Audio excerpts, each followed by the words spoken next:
তার মানে তুই চাচ্ছিস ওই মানুষটা তোর সামনে আসুক? আমি চাই সে আরো অনেকদিন আড়ালে থাকুক। আমি তাকে দেখার জন্য, তার বুকে মাথা রাখার জন্য ব্যাকুল হয়ে যেতে চাই। আচ্ছা, কি হচ্ছে এসব? এটা কি কোথাকার কোন না কোন ছেলে তোকে ইমপ্রেস করার জন্য এটা সেটা দিয়েই যাচ্ছে, দিয়ে গেছে দারোয়ানের কাছে, তাও এক চালাকে দিয়ে। সহ্য, ভয়ঙ্কর। আমার কবুতর আমাকে দিয়ে যাও। হেই মহান প্রেমিক, কবে দেখা হবে আমাদের? তুমি কি সত্যিই মানুষ নাকি অন্য কেউ? সত্যিই তোর গুড লাক রে অনন্যা, এমন একজন মানুষ বোধ হয় প্রত্যেকটা মেয়েরই স্বপ্ন।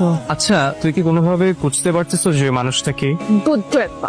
যদি পারতাম তাহলে তো ওকে চাপতে ধরতাম আর বলতাম, মেরি জান অনেক হয়েছে, এবার থামো।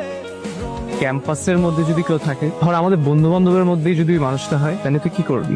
অসম্ভব। যদি সেম ইয়ারের হয় তাহলে তো আমি কোনোভাবেই মেনে নিব না, আর যদি জুনিয়র হয় তাহলে থাপড়া হবে, আর যদি সিনিয়র কেউ হয় তাহলে ভেবে দেখবো।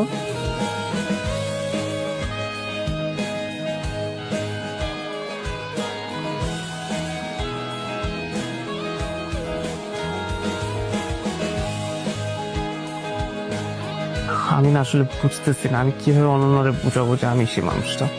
আমি কিভাবে ওর সামনে গিয়ে দাঁড়াবো? টাকার উপর টাকা চলাইতেছো, ওই মেয়ের পিছনে সময় নষ্ট করতেছো, তো তুমি তার বুঝতে দিবা না যে তুমি তার সেই মানুষ?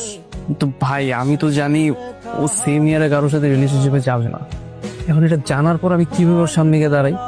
আরে তুমি নিজে না বলতে পারলে তোমার বন্ধু বান্ধবকে দিয়ে বলাও। কিন্তু ভাই, আমি যে অনন্যারে পছন্দ করি এটা তো ওর বন্ধু বান্ধব কেউ জানে না, আমি কাউকে বুঝতে দিই নাই। আরে মিয়া, তুমি অন্য কারো বুঝতে না দিলে অন্তত যারে তুমি পছন্দ করো তার তোমার বোঝাইতে হবে না? আকারে ইঙ্গিতে যেমনি হোক তোমার তার বোঝানো লাগবে না?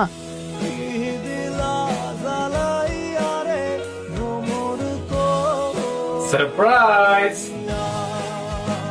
আরে সুমন ভাই, আপনি? This is for you. তার মানে এই যে এতদিন খরগোশ, কবুতর, লাভবার্ড, লাল গোলাপ, শাড়ি, চুড়ি, টিপ, এই সব কিছু আপনি দিয়েছেন? সুমন চেনার কে পাঠাবে? তার মানে তোর ওই কাজিনটা তোকে ইমপ্রেস করার জন্য এতদিন ধরে এত কিছু করে গেল। তো আর কি বলছি, আমি ভাবতেও পারিনি জানিস। সবসময় আমাদের দুই পরিবার চেয়েছে আমাদের মধ্যে বিয়ে, কিন্তু আমি কখনো এই ব্যাপারটাকে পাত্তা দিইনি। আমার মনে হয়েছে যে ছেলে ছোট থেকে দেশের বাইরে বড় হয়েছে সে হয়তো আমাদের দেশের সংস্কৃতি, আমাদের নিজেদের কালচার এসব ভুলে গেছে।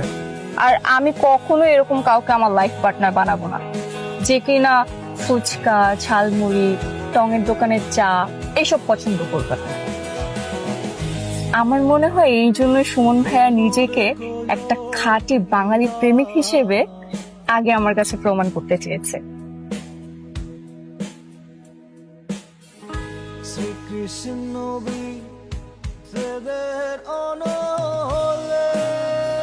আমরা যেটা করছি অনন্যার ভালোর জন্যই করছি।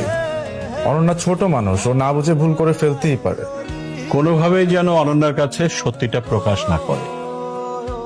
আমি বলছিলাম কি, তুমি আমার মেয়েটাকে বিয়ে করে ওকে সাথে নিয়ে বিদেশে চলে যাও।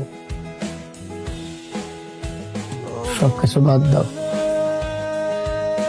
আমরা যারা নিম্ন মধ্যবিত্ত পরিবার থেকে আসছি না, আমাদের জন্য প্রেম ভালোবাসা মানেই। মন দিয়ে লেখাপড়া করো, বাবা মায়ের স্বপ্ন পূরণ করো। আচ্ছা শোনো, বিয়ের 7 দিন আগে থেকে কিন্তু সবাইকে অ্যাক্টিভ থাকতে হবে। হ্যাঁ, অনেক কাজ, তো সবাই যার যার দায়িত্ব নিয়ে কাজগুলো করে ফেলবা, কোনোভাবেই মিস আউট করা যাবে না, ঠিক আছে? ঠিক আছে ভাবি ভাবি। কে? তোর কোনো খোঁজ নেই কেন? তোকে ক্লাসেও দেখা যাচ্ছে না, তুই ফোনও রিসিভ করতেছিস না, ফেসবুক, মেসেঞ্জার, হোয়াটসঅ্যাপ কোথাও তোকে পাওয়া যাচ্ছে না। কি হয়েছে তোর? শরীর টরীর ঠিক আছে তো? আগে এটা আমাকে বল।